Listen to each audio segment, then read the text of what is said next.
गुलाब जामुन बनाने जा रही हूँ। और जो दिवाली के बाद की ये चाशनी बचती है तो हम उसको फेंक देते हैं, तो उसको फेंकने की जरूरत नहीं है। हम गुलाब जामुन बनाएंगे और वो भी घर में। 100 ग्राम खोया लिया है और इतना ही पनीर है। गुलाब जामुन जो बनाएंगे हम वो देसी घी में बनाएंगे।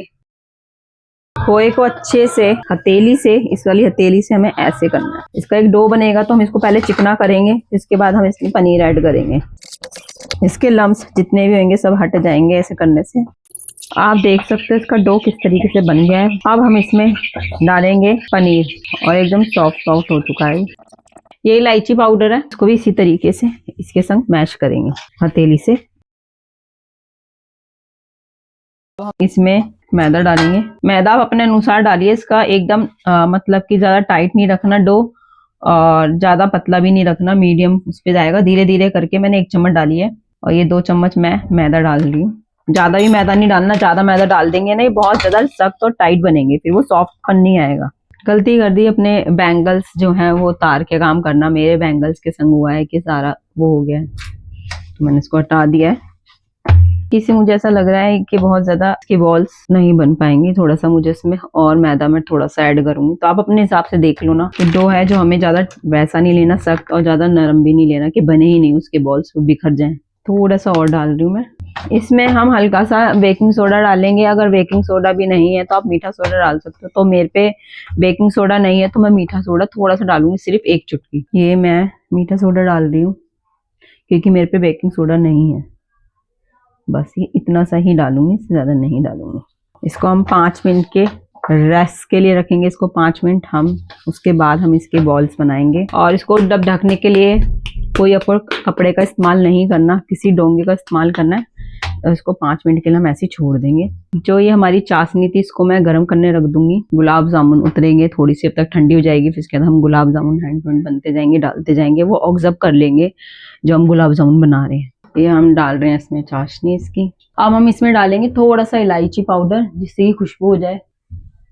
हम इसमें हल्का सा ये डालेंगे केवड़ा, 1 बूंद, सिर्फ उससे खुशबू हो जाएगी इन गुलाब जामुन में। आटा ये सेट हो चुका है और हम इसमें हाथ में लेंगे थोड़ा सा घी या ऑयल वगैरह जो आपको लेना है वो ले सकते हो। तो जब मैं घी में बना रही हूँ तो इसको जो गोल करूंगी मैं घी में ही लगा के करूंगी। तो हमें इसको इस तरीके से लेना है, तरीके से हमें इसको छोटे छोटे बॉल्स कट कर लेनी है। हमें जितना साइज, क्योंकि अब ये थोड़ा फूलेगा भी तो ये बड़े बड़े हो जाएंगे, इसको छोटे छोटे साइज में ही रखूंगी मैं। हाथ पे हल्का सा ये ऑयल लगाना है, तरीके से हमें करना है। आप इन बॉल को देखो कितने परफेक्ट बनी है और कहीं से भी इसमें क्रैक नहीं है। आप इस बॉल में जरा सा भी क्रैक नहीं देख सकते, एकदम स्मूथली बॉल बनी हुई है। क्योंकि अगर आपका डो अगर हल्का सा भी पतला हुआ तो ये बॉल्स एकदम दब जाएंगी, और ये दब नहीं रही है, देखो परफेक्ट बनी है। तो हम इसको सारी को रेडी कर लेंगे इसी तरीके से। आपको एक छोटी सी गोली लेनी है इसको ट्राई करने के लिए कि हमारा ऑयल कितने टेम्परेचर पे है। तो हमें बिल्कुल नॉर्मल चाहिए, ज्यादा नहीं गर्म चाहिए, क्योंकि अंदर से फिर पकेंगे नहीं है। देखो मैं डाल रही, देखो इस तरीके से इसमें हल्का हल्का सा छोड़ देगा। देखो हल्के हल्के हल्के हल्के से वो बबल्स आने शुरू हो गए। तो हमारा ये बिल्कुल परफेक्ट है टेम्परेचर, इससे ज्यादा नहीं करना, इसी आंच पे सेकने हैं। और मैं अब इनमें बॉल डाल रही हूँ और देखो ये अपने आप ही ऊपर उठ ही आया है, जैसे होने लगा है, जैसे ऊपर उठ जाएंगे अपने आप ही। क्योंकि इन पे एकदम से नहीं मारना है, नहीं तो ये फट जाएंगे। हल्का हल्का एक लेयर देनी है जिससे कि ये फटे नहीं बिल्कुल भी। मेरी हल्की सी करछी लग चुकी है तो उससे हल्का सा देखो ये ठीक है, वो काम नहीं करना है। ये मैंने आपको एक डेमो के लिए बताया। अगर जितनी आप करछी इनको दूर से ही चलाओगे उतने परफेक्ट रहेंगे। और देखो आप इनका साइज भी धीरे धीरे होने लगा है बड़ा। जल्दी बन जाते हैं पर थोड़ा पेशेंस रखना पड़ेगा हमें इनको पकाने के लिए, जो है वो मेन प्रोसीजर है। हम इसको जब पकाएंगे तो इसको बड़े धैर्य के साथ पकाना है एटलीस्ट, क्योंकि देखो जितनी मंदी मंदी फ्लेम पे है। अब मैं इसमें वो मार नहीं सकती हूँ कलची, इसलिए मैं इस तरीके से कर रही हूँ। देखो हल्के हल्के पकने चालू, बड़े सावधानी से इनको पलटा है।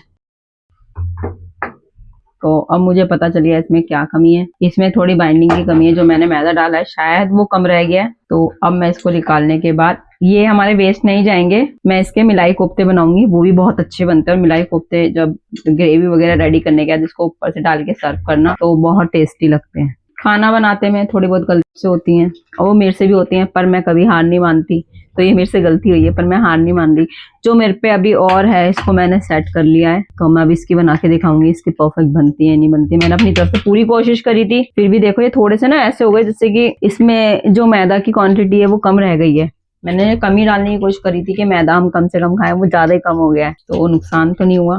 मैं इसका बनाऊंगी मलाई कोफ्ता। अब ये लग रहा है कि हाँ अच्छी सी बाइंडिंग बन चुकी है, क्योंकि अब पहले से ज्यादा मतलब कि टाइट है। पहले वो थोड़ा सा सॉफ्ट सॉफ्ट लग रहा था। अब देखते हैं, ट्राई करते हैं।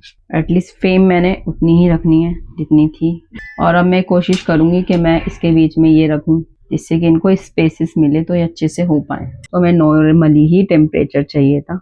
मैं पहले कम ही बॉयल डालूंगी क्योंकि ऑलरेडी हो चुकी है, कहीं गुलाब जामुन हमें खाने को। हाँ ये परफेक्ट है, एटलीस्ट देखो आप, वो मेरी बिखर गई थी और ये सही जा रही है अभी तक। अभी मैं थोड़ा ही डाल के देखूंगी क्योंकि सारा बैटर मुझे अपना जो मैंने बनाया है उसका गुलाब जामुन का डो वो सारा वेस्ट नहीं करना है। तो मैं पहले ट्राई कर रही हूँ कि दो कैसे बन रहे हैं, आपको दिखाती हूँ मैं कैसे बन रहे हैं। अब तो ये सही जा रहा है, परफेक्ट जा रहा है, ऐसा लग रहा है हाँ बन जाएंगे नो डाउट। और मैंने इससे जो ऊपर से जो मैंने जो इसमें मैदा मिलाया है वो 1 चम्मच, पूरा 1 चम्मच राइट मैंने इसमें डाला है इतने डो में, और ये अब सही जा रहा है। प्रोसीजर जो था वो परफेक्टली जा रहा है, तो मुझे खुशी हो रही है। हाँ किसी मुकाम पे तो पहुंच रही हूँ क्रैक करने के बाद। एटलीस्ट मुझे दुख नहीं है, क्योंकि कोई भी चीज हम बनाते हैं पहली बार ट्राई करते हैं तो कुछ ना कुछ कमियां होती हैं, तो मेरे साथ भी हुई है। तो मेरे को अच्छा लग रहा है कि हाँ मैं कुछ चीज सीख रही, कुछ गलती से ही बंदा कोई सीखता है, तो मैं सीख रही हूँ। हार के आगे जीत होती है। तो जो मैंने उसमें थी, जो मैंने बताई थी कमी मेरी यही थी, इसमें मैंने मैदा कम डाला था, तो इसी वजह से नहीं ये बने पाए थे। अब ये परफेक्ट बने हैं और एकदम सॉफ्ट हैं, और हम अब इसको चाशनी में डाल देंगे। ये जो मैंने बनाया है अपनी लाइफ में फर्स्ट टाइम बनाया है, और ये बिल्कुल परफेक्ट बने हैं, तो खुशी देख सकते हो मेरे चेहरे पे। जो मेरी ये खुशी है बहुत अच्छी है, और ये अच्छे से मतलब कि मेरी चाशनी भी यूज हो गई और कुछ बन भी गया। ये गर्मा गर्म रसगुल्ला ये मेरे पतिदेव के लिए स्पेशल में लेके जा रही हूँ, उनसे पूछती हूँ कैसे बना। तो बिल्कुल राइट बताना कैसे हैं, सॉफ्ट स्पंचीज हैं या नहीं है, क्या मुंह में पानी तो आ रहा है, देखते। पानी आने से कुछ नहीं होता, अंदर तक चाशनी चली गई है पूरी तरीके से। बस मुझे यही चाहिए था। बहुत अच्छा, अच्छे बने, मस्त, थैंक यू।